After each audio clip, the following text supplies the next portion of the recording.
आजच्या या भारतीय जनता पार्टीच्या परिवर्तन मेळाव्यासाठी मंचावर उपस्थित आमचे जिल्ह्याचे अध्यक्ष राधेश्यामजी चौधरी ज्यांनी आत्ताच मनोगत व्यक्त केलं ते दिलीप भाऊ वाघ खरं तर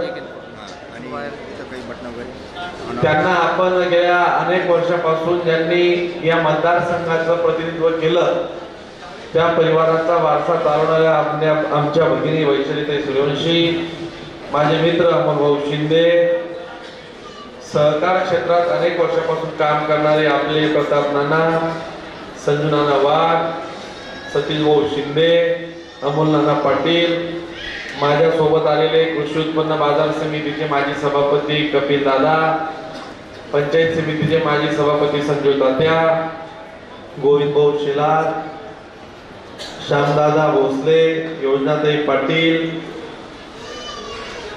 शिवा दादा, पूनमताई पाटील, दूध संघाच्या आपल्या संचालक रावसाहेबजी भोसले, भगवान जिभू, सुशीलाताई पाटील, अभिमन भाऊ मोठा भाऊ, प्रवीण आबा, दिनू महाराज, सोमनाथ भाऊ, पप्पू दादा, रवी आबा, प्रदीपजी देशले, BY पाटील सर, सर्वच उपस्थित तोला मोलाचे मान्यवर आणि या परिवर्तन मेळाव्यासाठी निर्धार करण्यासाठी आलेले सर्व बडगावकर माता बंधू आणि भगिनींनो, खरं तर माझ्या अगोदरच्या मनोगतात अनेक लोकांनी मनोगत व्यक्त केली, त्यांची भूमिका विशद केली. दिलीप भाऊ तुम्ही काही गोष्टी सांगितल्या, काही अमोलदादांनी सांगितल्या, ताईंनी काही भूमिका मांडली, नाना तिकडे बसले. मला असं वाटतं की भारतीय जनता पार्टी तर विजयापासून लांब आजवर का होती, कदाचित तुम्ही सगळी लोक एकत्र नव्हती आणि राहिलं आता अजून पवार सोबत येऊन गेले तिथं. सुशीलाताई, खरं तर मला पहिल्यांदा चाळीसगावला सुशीलाताई भेटल्या आणि त्या माझ्याशी ज्यावेळेस बोलल्या मी ताईंनाही बोललो. म्हणजे एखाद्या चांगल्या राजकारणात 15-20 वर्ष काम करायला लाजवेल अशी राजकीय समजदारी आणि वय जरी जास्त असलं परंतु तरुणाला लाजवेल असा उत्साह त्यांच्यात मी पाहिला आणि काम करण्याची अगदी सांगण्याची पद्धत मी अगदी पहिल्यांदा जरी भेटल्या मला असं वाटलं की यांची माझी ओळख खरंच जुनी होती की काय. आणि योगायोग असा झाला की त्या कुठे राहतात आम्ही चर्चा केली.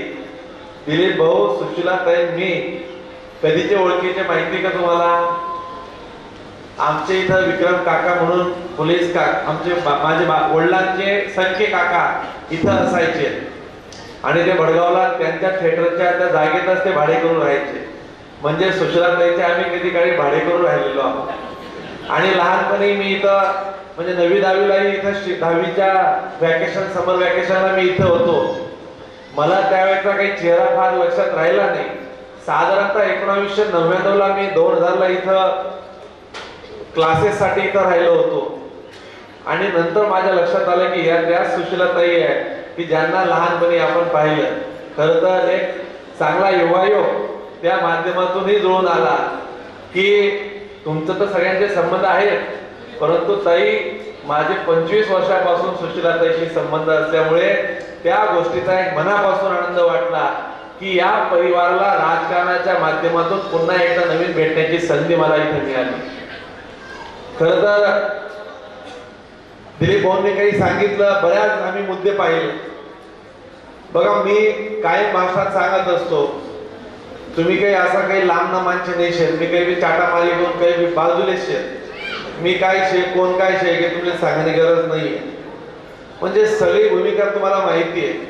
पण मला असं वाटतं की राजकारण करत असताना आपल्या काही भूमिका विशेष ज्यावेळेस आपण करतो, शेतकरी असेल, सर्वसामान्य मजदूर असेल, आपला मतदार असेल, दुःखी, दलित, पीडित, वंचित ह्या लोकांना आपण ज्यावेळेस केंद्रस्थानी ठेवतो तर राजकारणाची भूमिका देखील आपली काम, कृती, वागणं, बोलणं याचं सांगड असली पाहिजे. नाही तर मुंह में राम बगल में छुरी घेऊन राजकारण जर करत असू तर मला वाटतं हे देखील योग्य भूमिका राहणार नाही. कारण की वर्षानुवर्ष आपण पाहतोय की बाबा आम्हाला लोक जमतायत, मेळावे होत आहेत, परंतु जर न्याय काय मिळाला, जर ही भूमिका जर पाहिली, खरं तर वर्षानुवर्ष ही जी भूमिका आपण पाहिली आणि जर आपण जर बघितलं तर आपली गावं का बदलत नाहीये, आपला हा परिसर का सुधरत नाहीये. कारण की इलेक्शन आले की जुमला तयार होतो आणि जुमल्यामध्ये आपण बऱ्याचदा पाहतो की अनेक गोष्टी आपण त्यावेळेस वेळ गेल्यानंतर लक्षात येते की आपली फसगत झाली. मी तुम्हाला या परिवर्तन मेळाव्याच्या माध्यमातून काही गोष्टी अगदी आवर्जून सांगेल की इथं खरं तर शेतकरी बांधव तुम्ही बसले, मी फार तुम्हाला सांगत नाही, तुमचे सगळ्यांचे नातेवाईक काळीजवळच असतील, माझ्या बॉर्डरवर तुम्ही आहेत सगळे इथं. कुठल्याही शेतकऱ्याला फोन लावून तुम्ही विचारा, बहुत 17,000 16,500 प्रति हेक्टर आम्ही दिले. वडगाव मध्ये एकही शेतकऱ्याला 17,000 रुपये प्रति कोणी आहे का इथं? त्याचा मी आता सत्कार करतो. माझ्याकडे GR आला त्या दिवशी संध्याकाळी आम्ही 50,000 लोकांची यादी जाहीर केली. आणि आपलं काम असं नाहीये कोणाला दिले काय दिले मोबाईल सकट 250 पानांची यादी माझ्याकडे आताही आहे, PDF तुम्हाला पाठवतो. सकाळी म्हणजे आदल्या 2 दिवसा पहिले आमचं नाव नव्हतं, तुमचंही नाव नव्हतं, ती नावं ऍड केली. रात्री 2 वाजेपर्यंत मी कृषीचे कलेक्टरांशी त्या दिवशी रात्रीतनं गिरीश भाऊंना आम्ही सांगितलं, एवढ्या रात्री मुख्यमंत्र्यांना सांगितलं की आम्हाला दुष्काळामध्ये पैसे मिळणार नाही, आमचं नुकसान होईल. दुसऱ्या दिवशी GR काढला आणि नंतर त्या GRचे पैसे आल्यावर सकाळी 8 वाजता जेव्हा GR आला त्या दिवशी दिवाळीच्या सुट्ट्या होत्या. मी तहसीलदारांना म्हटलं, साहेब तुमची आणि माझी दिवाळी काही आपलं काही होणार नाही, आपल्याला पैसे भेटले नाही भेटले आपल्या घरची दिवाळी चांगलीच होणार आहे. अरे पण ह्या शेतकऱ्यांचा आपल्याला विचार करावा लागेल. दुपारी ऑफिसला बसलो, तिथं नाश्ता मागवला, सगळ्या डेटा ऑनलाईन फीडिंग केला, सगळ्या कमांड दिल्या आणि त्या दिवशी आम्ही 50,000 शेतकऱ्यांना संध्याकाळी पैसे टाकले. अनेक लोकांनी सांगितलं आमच्याकडे एक बोली बच्चन तुमच्याकडे खासदार म्हणून राहून गेले, ते म्हणे की दिवाळीपर्यंत पैसे दिले तर आम्ही सत्कार करू. अरे आम्हाला कोणाच्या सत्काराची गरज नाहीये, या शेतकऱ्यांसाठी आम्ही काम करतोय. शेतकऱ्यांसाठी काम करत असताना सर्व भूमिका आमच्या शेतकऱ्यांच्या बाजूने असतात. नुसतं शेतकरी हा राजकारणाचा कधी अजेंडा आम्ही ठेवला नाही. शेतकऱ्याला कायम केंद्रस्थानी काम करत असताना प्रत्येक वेळेस त्या शेतकऱ्याला कुठेतरी न्याय मिळाला पाहिजे ही भूमिका कायम आपण घेत आलो आहे. आणि ज्या वेळेस मला दिलीप भाऊंनी सांगितलं, मला वैशालीतांनी सांगितलं, अमोल दादांनी सांगितलं, या तालुक्यात एकही शेतकऱ्याला 17,500-17,000 रुपये मिळाले नाही. मला असं वाटतं की एखादा राजकीय नेता तो मी का असेना, ज्या वेळेस आपला नेता जर हवेत जात असेल आणि शेतकरी खाली जर वनवन करत फिरत असेल तर अशा वेळेस अशा लोकांना आपण जाब विचारला पाहिजे. बाजूला भडगाव आहे, आमचे वाड्यावाल्यांना तुम्ही विचारा, त्यांनी तर ग्रामपंचायतचा ठराव मला आणून दिला. जर या तालुक्याचं राजकीय दुर्दैव काही असेल, विरोध असू शकतो, माझेही विरोधक असतील, 2-4 लोक काहीतरी सांगतील, पण गावातल्या लोकांनी ठराव केला की आम्हाला चाळीसगाव तालुक्यामध्ये घ्या.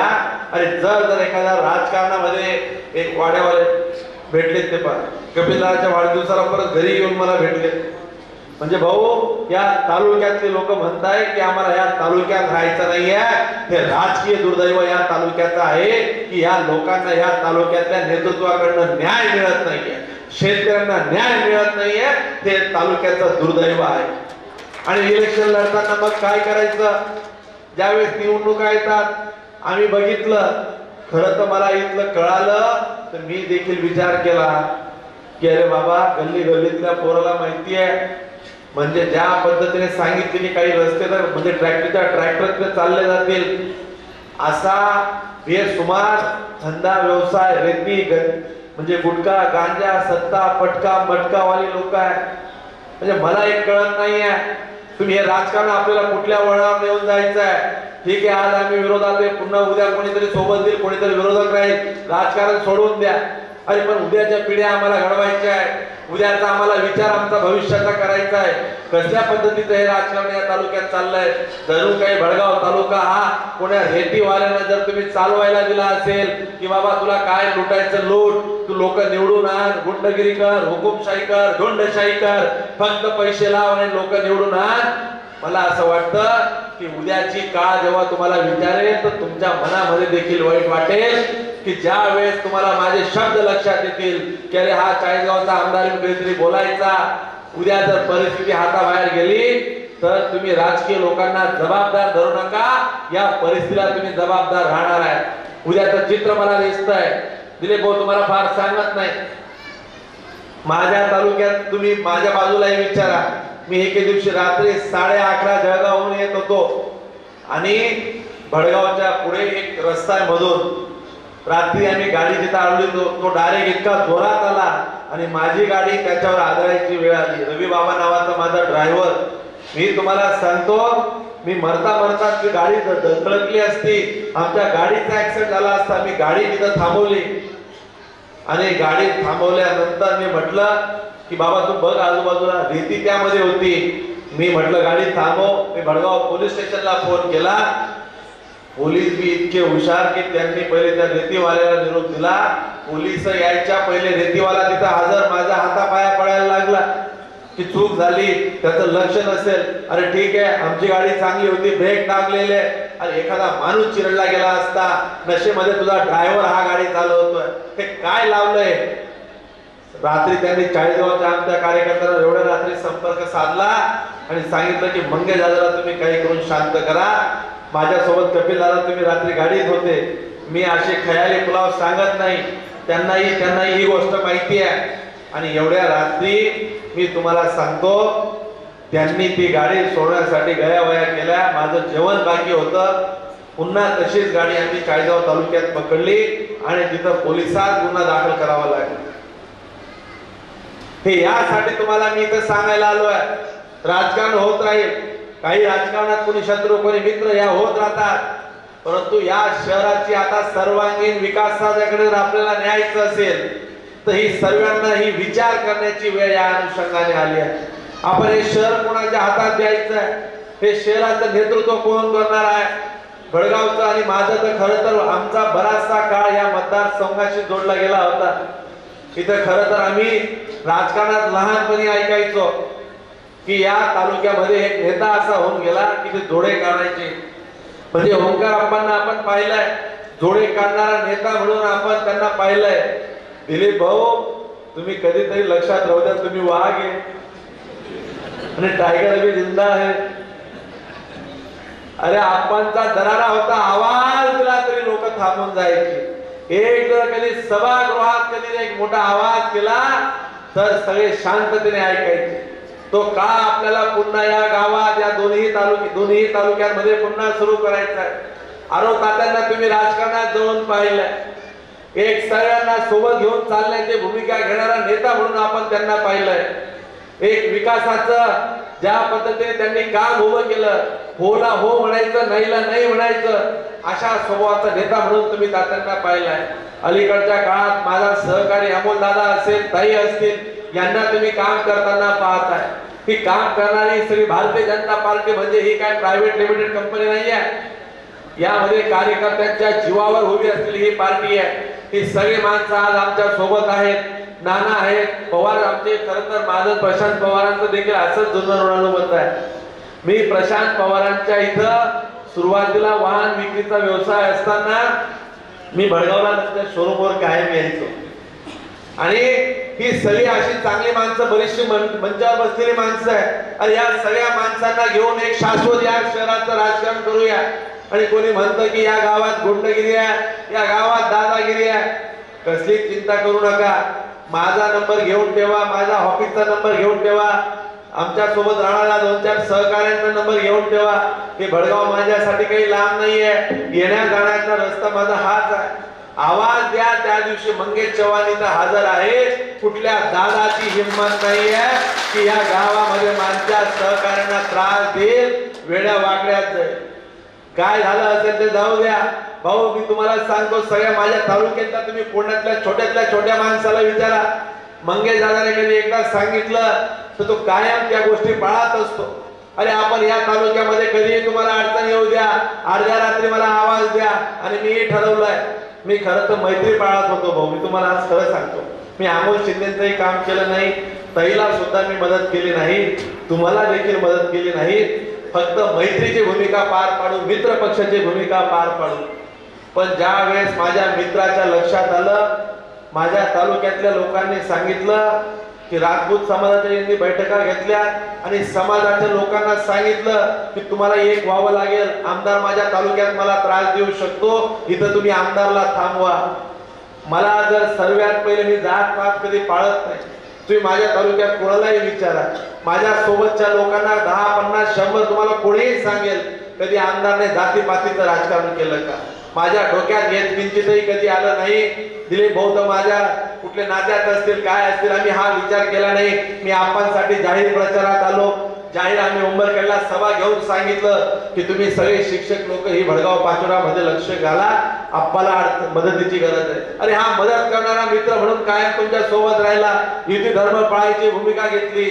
पण ज्या वेळेस तुम्ही जातीचं विष पेरण्याचं काम केलं, माझ्या मनातलं दुःख तुम्हाला आज सांगू शकत नाही.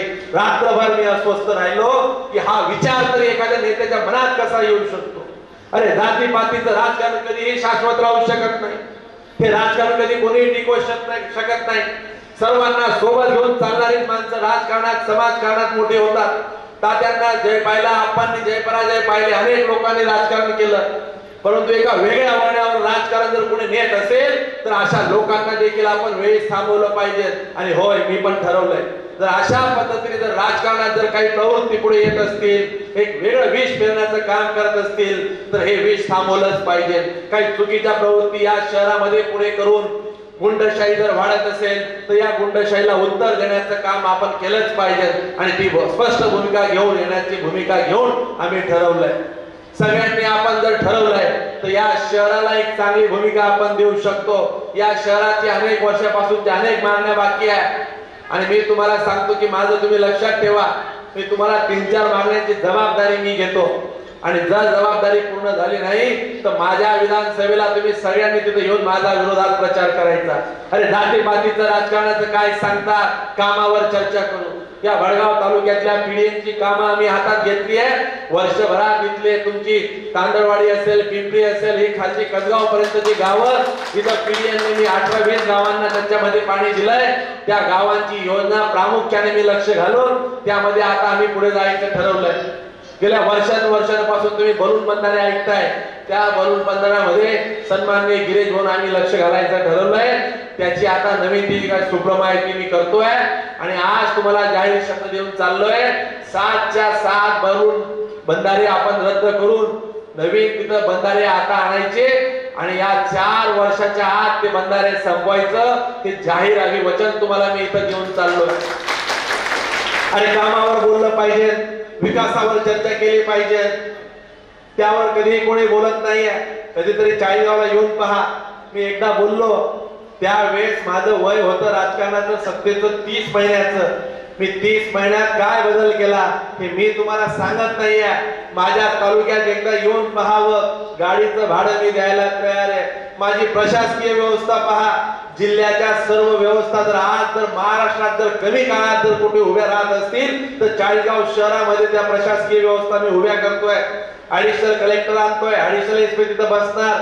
तिथं आरटीओ कार्यालय आम्ही चालू केलं, उपजिल्हा रुग्णालय चालू केलं, एक्साईजचं विभाग चालू केलं, एसआयडीचं कार्यालय चालू करतोय.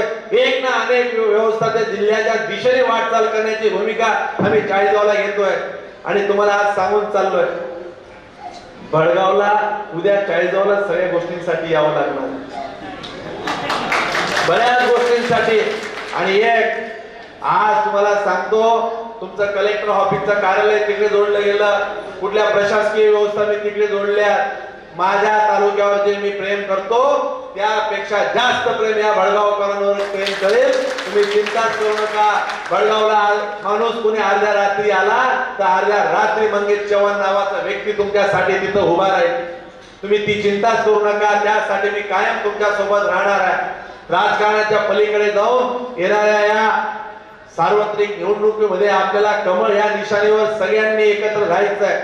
आता जसं सांगितलं की इंटरव्ह्यू घेतले जातील, काही निर्णय होतील, स्थानिक पातळीवर निर्णय होऊन येतील. ते निर्णय देखील आपण अंमलात आणण्यासाठी काही लोक नाराज होतील, ते देखील आपलं समजावण्याची भूमिका घ्यावी लागेल. आणि काका तुम्ही सगळी अशी माणसं मी पाहिली, अरे ते इस्त्री ती टोपी पाहून मी सुद्धा भारावून गेलो. ही सगळी शेतकरी माणसं आहे, दिलदार माणसं आहे, शानदार जानदार माणसं इथं बसली आहे. तुम्ही असं म्हणायचं नाही की आम्ही गावामध्ये राहतो सर काय काम आहे. तुम्ही इथं तुमची सगळी आपलीच माणसं आहे. मी सहज यादी पाहिली त्या तिकडच्या ताई, परंतु तो तुमचा जो एक प्रभाग आहे त्यामध्ये 30-35% लोक तर चाळीसगावचीच राहतात. तुम्हाला खोटं सांगत नाही. अमोल दादा खरंय की नाही? किती माणसं तिथं राहतात? अरे मी म्हटलं तर आपलीच माणसं आहे. आता मला भडगाव तालुक्याविषयी असं वाटायला लागलंय की आता हा तालुक्यात मला चाळीसगाव मध्ये समाविष्ट पुढच्या टप्प्यात करून घ्यावा लागेल. ते काय तुम्हाला असा इथं काही न्याय मिळणार नाही अशी भूमिका जर या तालुक्याची असेल तर मी तुम्हाला कधीही मोठ्या मनाने सगळ्याच ठिकाणी सोबत घेऊन चालेल. कोणी म्हणेल की उद्या हे सोबत राहणार नाही, कोणी राहणार नाही, तुम्ही चिंता करू नका. सगळ्यांना सोबत आपण समन्वयाने काम करू आणि एक चांगलं काम आपण उभारू. त्यामुळे आपण येणाऱ्या काळात या भडगाव शहरासाठी एक चांगल्या पद्धतीने आपण चांगली भूमिका घेऊया. खरं तर किशोरप्पा माझ्याकडे आले होते. ते माझे जे विरोधक आहेत ते म्हटले की आता यांना शहराने न्याय दिला पाहिजे. मलाही वाटलं की आप्पांचं म्हणणं खरं आहे की बाबा एखाद्या घरात ते म्हणत असतील, सांगत असतील, तिथले तालुका शहर आम्ही काय निर्णय घ्यायचे घेत बसू. पण माझा मुकुंद बिल्दीकर मला आठवला. मला त्याचे शेवटचे शब्द कानावर पडताना आठवले. अरे तो मुकुंद बिल्दीकर सुदामा सारखा सगळा भाऊ सोबत राहणार नाही अशी साथ त्याने दिली. त्या मुकुंद बिल्दीकरचं नाव आपण विसरून गेलात आप्पा. अरे मैत्री जाऊ द्या, आम्ही राजकारण केलंय. त्या मुकुंद बिल्दीकरने तुमच्यासाठी सावली सारखा पाठीमागे उभं राहिलाय. त्याचं स्वप्न होतं की पाचोरा नगरीचा नगराध्यक्ष मी व्हावा. आपल्याला त्या मित्राची का आठवण आली नाही? माझा हा सवाल तुम्हाला आहे. आज मुकुंद बिल्दीकरचा आत्मा जिथे कुठे असेल त्याच्या देखील आत्म्याला शांती लाभली असती, कदाचित चर्चा केली असती. अरे त्याचं नाव चर्चेत सुद्धा ठेवलं नाही आणि तुम्ही तत्वाच्या गोष्टी सांगताय. आमच्या लोकांना सांगताय निष्ठा. या भडगाव पाचोऱ्यामध्ये आमच्या विरोधकांनी निष्ठेच्या गोष्टी सांगूच नाही. निष्ठा कोणाची काय कशी आहे ती आता ही बोलायची वेळ नाही आहे. खरं तर राजकारणात फार खालच्या स्तराला राजकारण करूच नाही अशा भूमिकेचं माझी कायम भूमिका असते. विकासाचं राजकारण केलं पाहिजे, एक सदृढ राजकारण केलं पाहिजे, चांगल्याला चांगलं काहीतरी म्हटलं पाहिजे. परंतु या तालुक्यांमध्ये मी भडगाव पाचोऱ्याचं भाऊ चित्र पाहतोय. मला भीती वाटायला लागली या तालुक्याची. पण तुम्हाला सांगतो की राजकारणाच्या पलीकडे काही लोकांना एकत्र आलं पाहिजे. मला कळालं की चाळीसगावच्या बैठका झाल्या, काल परवा तर म्हणे मुंबईला बैठक झाली. माझ्या विरोधकांना एकत्र जमवतायत. तो मागचा आमचा खासदार म्हणे त्याला तू शिंदे सेनेत ये. अजून ते सांगताय समोरच्यांना तुम्ही इकडे या, कोणी तिकडे जा. अरे माझी माणसं अशी आहे, मी असं करूलं असतं तर माझ्या सोबत माणसं टिकली असती का? अरे माझ्या मतदारसंघातल्या भाऊ एका माणसाच्या नखाला जीव लागली ना तर मंगेश चव्हाणला त्याचं वाईट वाटतं, त्याच्या डोळ्यात पाणी राहतं. एवढं प्रेम मी माझ्या लोकांवर करतो. एक माणूस निवडून दाखवा. मी पुन्हा आज सांगून चाललोय, हिम्मत असेल किशोरप्पांनी फक्त एक माणूस निवडून दाखवा. सकाळी मी गुलाल माझ्या अंगावर टाकणार नाही. किशोरप्पाच्या घरी सत्कार करायला गेलो नाही तर नावाचा मंगेश चव्हाण नाही. हा मला माझ्यावर विश्वास नाहीये, मला अहंकार नाहीये, माझ्या लोकांवर माझा विश्वास आहे, त्या लोकांसाठी रात्रंदिवस काम करतो। मला एक जरी माणूस कोणी बोलला तर वाटतं की हा का चुकीचा बोलला, त्याला आम्ही समजवतो। एक साधी छोट्यातला छोटा माणूस कोणी आला तरी माझ्याकडे, महिला तुम्ही जर घरी आला तर माझ्या घरी 10-20 महिला वार्डातल्या समस्या घेऊन आलेल्या असतात। माझ्या घरी कोणीही आलं, आम्ही कधी धर्म पाहत नाही, जात पाहत नाही, पक्ष पाहत नाही, गट पाहत नाही, आलेल्या माणसाची काम करायची भूमिका घेतो। माझे राजकीय विरोधक देखील तुम्हाला माझ्या पश्चात सांगतील की आमच्या आमदाराने देशाचं राजकारण कधी या तालुक्यात आणलं नाही। आणि ती लोक आता, मी तर आपल्याला सांगणार आहे की आपण तुम्हीच लक्ष घाला, कारण की आता तुम्ही मला सांगितलं प्रॉपर्टी खूप वाढली म्हणे, माझाही प्रॉपर्टीचा व्यवसाय, पण आता आपाचं असेल बिचाऱ्याचं शुभेच्छा, लक लाभो, कोणाचं कसं वाढलं काय वाढलं मला काही पडायचं नाहीये, पण आलं पाहिजे। तिथं पण कोणी वाली नाहीये, तो आमच्या गडीला तर कोणीच उभं करत नाही। उभाटाचा काल मेळावा झाला, उभाटाच्या मेळाव्याला किती लोक होते? 87 मध्ये पण 15-20 बळजबरी करून आणलेले 87 लोक जमले तिथे मेळाव्याला। तुम्हाला सांगतो राजकारणामध्ये द्वेष कधीही टिकत नसतो आणि लोक हे कायम कर्तृत्वाला लक्षात ठेवतात, कामाला लक्षात ठेवतात। अरे या भडगाव तालुक्यात जरी मी राहत नाही तर कायम वर्षानुवर्ष मला एक लक्षात राहील की पीडीएन सारखी योजना आम्ही आणली, त्या पीडीएनचं गिरीश भाऊंच्या हातून आम्ही काम चालू केलं। तुम्ही पाहिलं का किती जोरात काम चालू आहे आमच्याकडे तिकडे? तुमचं सगळ्यांचं केंद्र आम्ही हिंगोळ्याला केलंय, पीडीएन सारखी योजना तिथं आणली, बंधाऱ्याचं काम आम्ही हातात घ्यायला ठरवलंय। आणि आज तुम्हाला जाहीरपणे सांगतो, भडगाव आणि पाचोऱ्याच्या पाणी पुरवठा योजनेत मागची कोणी काय केलं, कोण काय केलं, आपण सोर्स कुठून आणायचा हा निर्णय तर घेऊच, पण भडगाव पाचोऱ्याला शुद्ध आणि चांगलं पाणी द्यायची जबाबदारी भारतीय जनता पार्टीच्या वतीने आम्ही सर्वजण आज इथे घेतो। मी स्वतः लक्ष त्या गोष्टीमध्ये घालेन आणि याही पलीकडे या भडगावकरांना कधीही गरज पडली तर मला आवर्जून तुमचा हक्काचा आमदार म्हणून आवाज द्या। आणि तुम्हाला फार सांगत नाही, मंगेश दादाने जर काही सांगितलं कोणी ऐकलं नाही असं काही फार होत नाही। तुमच्या सगळ्यांच्या आशीर्वादाने तेवढे 4 लोक ऐकतात। कधी अडचण यायला नको, आली तर सांगा, मी तुमच्या सगळ्यांच्या सोबत आहे। छोट्या कार्यकर्त्यांना सांगून जातो, आता इलेक्शनच्या गडबडीत फोन मागे पुढे उचलले जातील, सभेत राहील कुठे राहील, तुम्ही आमच्या सहकार्यांचे नंबर घेऊन ठेवा। कधीही समस्या उद्भवली तर मला तुम्ही जाऊन सांगा आणि जाताना तुम्हाला सांगेल की या भडगावच्या परिवर्तनाच्या दिशेने न्यायचं। खरं तर दिले बोल तुम्ही म्हटले की काही योजना होत्या, साडींचं काहीतरी झालं, मी तुम्हाला फार खालच्या स्तरावर आरोप मी करणार नाही। माणसं शितावरनं भाताची परीक्षा ओळखून घ्यायची असते। अरे राजकारण होत राहतं, आमचे विरोधक असतात, प्रतिस्पर्धी असतात। मी माझ्या विरोधकाचं स्मारक व्हावं ही भूमिका आम्ही तिथं त्यावेळेस घेत होतो, पण मी ताईला विचारलं, ताई यावेळेची भाऊबीज राहिली का? यावेळेची झाली नाही, इलेक्शन संपलं आता। मी तुम्हाला सांगतो ताई, मी आहे ना भाऊ, अरे सक्का नसेल पण पक्का भाऊ आहे, चिंताच करू नका। तुम्हाला सांगतो सक्का भाऊने साथ सोडली असेल, राजकारण जाऊ द्या तिकडे, अरे बहीण म्हणून काय या बहिणीच्या पाठीमागे राहायचं। आज या भडगावकर पाचोऱ्याकरांनाही शब्द देतोय, कधी सांगितलं तुम्ही आहेच ताई, काही चिंताच तुम्ही कोणी करू नका।